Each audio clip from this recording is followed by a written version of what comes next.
ધોરણ 10માં પછી તમે 11 સાયન્સમાં એડમિશન લીધું તો તમારું 11 સાયન્સનું પરિણામ કેવું આવતું હતું?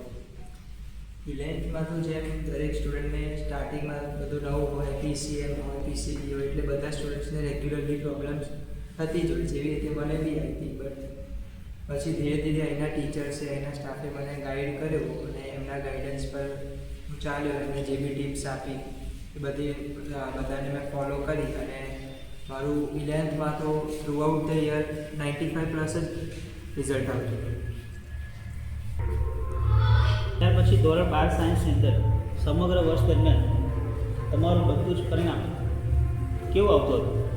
બધી એકચ્યુઅલી કેવું હતું કે મેં જ્યારે 11થનો ડે 1 સ્ટાર્ટ કર્યો અને મારું 11થનો ડે 1 નહોતું, એ મારું 12થનો ડે 1 હતો. મેં એક આખા વિઝનથી, એક આખી સ્ટ્રેટેજી અને પ્લાનિંગથી 11th અને 12થને એક મિક્સ કોમ્બો કર્યો હતો, જેવું એના ટીચર્સે મને સમજાવ્યું હતું કે 11th અને 12th અલગ નથી, એ બંને એક જ યર છે. તો મેં જ્યારે 11થની પ્રિપરેશન સ્ટાર્ટ કરી ત્યારે 12થના પ્રિપરેશનની પ્રેક્ટિસ કરી હતી મેં, અને એવી રીતે મેં મારું પ્રિપરેશન 11થની કરી અને એની પછી એનો મને બહુ જ બેનિફિટ 12થમાં થયો. 11થમાં જે મિસ્ટેક જે એરર્સ આવી હતી એ બધાને મેં રેક્ટિફાઈ 12થમાં કરી, બધાને ઇમ્પ્રૂવ કરી અને એની લીધે મારું 12થમાં બી જે રિઝલ્ટ છે એ થ્રુ આઉટ ધ યર 95 પ્લસ જ રહ્યું.